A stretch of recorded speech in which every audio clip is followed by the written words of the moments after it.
In an emotional news conference announcing his retirement on Friday, former Virginia Cavaliers head coach Tony Bennett didn't mince words on his reasons for retiring from college basketball, just 3 weeks before the season was set to tip. "I'm no longer the best coach to lead this program in this current environment," Bennett, 55, said. In a vacuum, his announcement Thursday wasn't entirely a surprise. Rumors had swirled for years that he might step down earlier than his age and level of success would indicate. The timing, however, was a shock, and he'll leave a void at Virginia and in the college basketball universe. This is, after all, the coach who led the Cavaliers to their first and only national title in 2019, a year after losing to 16-seed UMBC in the greatest upset in college basketball history. He hadn't won an NCAA tournament game since that national title, yet he was regarded as one of the top coaches in the sport. Just last week, he spoke at ACC Media Day about the upcoming season and the benefits of adding Kyle Guy, a starter on the 2019 national title team, to the staff. He'd also discussed his uncertainty with the new realities of the sport, realities he did not seem to enjoy. "I always have said, when you're doing this, you have to be true to yourself and really look at it and say, who am I? Can I operate how I want, and can it be successful enough? And you get to choose if you want to be a part of it or not," he told ESPN. "And when you feel it's time, like Jay did, like Coach K, maybe Saban, it's their choice. And you can sit here and complain and gripe, or you have a decision to make. Either you try to do it in your way, or you get to make that decision." A week later, Bennett said he had decided he could no longer serve the Virginia program in the way he wanted. "I think it's right for student athletes to receive revenue. Please don't mistake me," Bennett said Friday. "The game in college athletics is not in a healthy spot. It's not. And there needs to be change, and it's not going to go back. I think I was equipped to do the job here the old way. That's who I am." As the game rapidly shifted, it became clear teams such as Bennett's Virginia, built on the development of young talent who would stay on campus for 3 or 4 years and give the program a continuous set of veteran anchors, would have to shift their mindsets to win big. In the era of NIL compensation and increased transfer portal movement, winning consistently is more difficult now than it was when 3 returning players, Ty Jerome, Kyle Guy, and DeAndre Hunter, fueled a run to the 2019 national championship. Bennett said he didn't feel the desire to learn to coach a different way. He also said Friday that he wanted to leave the program to someone he trusted, Ron Sanchez, who was part of Bennett's staffs at Washington State and Virginia, with a successful stint as head coach at Charlotte from 2018 to 2023. "They've carried me through this transition. The way they think, how they relate, the way their minds are in this landscape is what's needed," Bennett said of Sanchez and fellow associate coach Jason Williford. "And so I'm so grateful, and I just want it to go so well for these guys." As a new era begins for the Cavaliers, ESPN's Myron Medcalf and Jeff Borzello break down what's next for the school, its players, and the sport. What legacy does Bennett leave behind? Medcalf: "He won Virginia's lone national title, and that's significant for any coach. That national title run not only gave Virginia a fresh slate on the basketball court, it changed the perception of the entire university. The Cavs became more than the 1 seed that lost to 16-seed UMBC in 2018.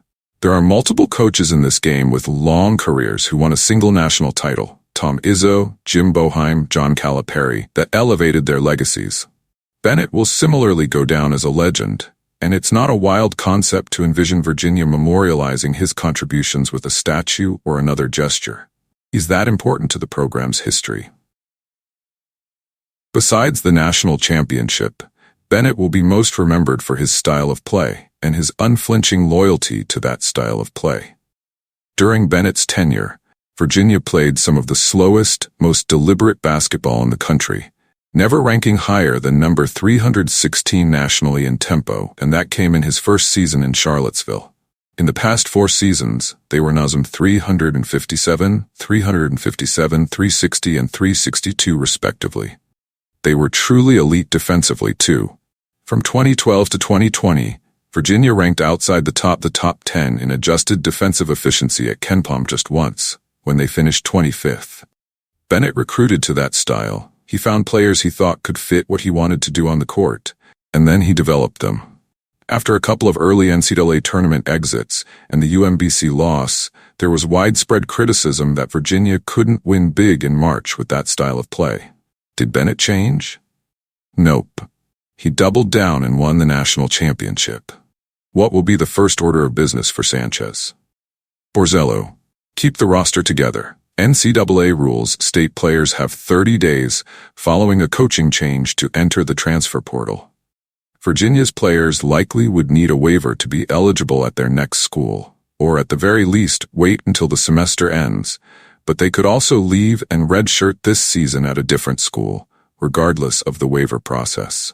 Virginia was picked 5th in the ACC preseason poll, released on Wednesday. Plenty of high major schools would have interest in the Cavaliers players, were they to enter the portal. Metcalf. Considering the season begins in 3 weeks, there is no time for Sanchez to go off script, and it won't be necessary.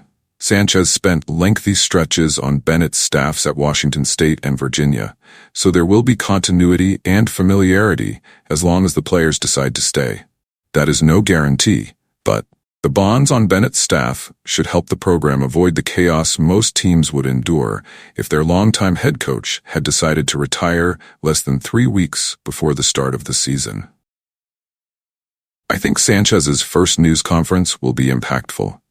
He's known within the Virginia community, but not necessarily to the larger college basketball community, despite a 5-year head coaching stint at Charlotte that ended with a CBI championship in 2020-23.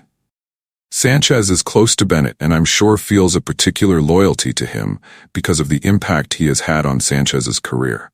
But I also think it's important for Sanchez to convey that the program is in good hands. He's going to have to balance his respect for Bennett and the acknowledgement of a new era, one that has to include Virginia accepting the demands of NIL and transfer portal chaos. There is no other way to compete in this current landscape. Sanchez has to make that clear when he's officially introduced as the interim head coach. What is the biggest challenge for Virginia without Bennett at the helm? Although the Cavaliers haven't been a Final Four or title contender over the past few seasons, these are still fairly sizable shoes to fill. Bennett led them to a national championship and 6 ACC regular season titles, including in 2 of those recent down seasons. These are the standards Bennett set. Stylistically, Sanchez is likely to continue Bennett's slower, more defensive style. During his time at Charlotte, the 49ers were consistently toward the bottom of the league in possessions per game, ranking next to last nationally in tempo in his final season, slower than even Virginia. The roster was built with that style in mind, so it shouldn't be an issue for this season. Coaches around the ACC have also said Bennett was one of the better head coach recruiters in the league. Once he became involved in a recruitment, he was difficult to beat. Will Sanchez have the same impact on the recruiting trail? And if the school opts to hire someone else as the permanent head coach in the spring, there likely needs to be a roster overhaul. Why are more coaches exiting the sport amid the massive changes that have altered the game? Metcalf. Not long ago, I talked to a coach who told me that he's no longer a head coach, just a general manager. The responsibilities on the shoulders of college basketball coaches have multiplied in recent years. It's not just about athletes' new freedom of movement or benefits available to them either. Those changes have also increased the energy it takes to both recruit and retain a team. Coaches have always had a hand in fundraising, but those efforts are non-stop now. The constant turnover via the portal is an incredible challenge too. Coaching in 2024 is a tiring, arduous experience in ways it wasn't just 5 years ago. It just feels like fewer coaches, especially those who've made 7 figures for a long time, will stay past 65 or 70, considering the grind this job now demands.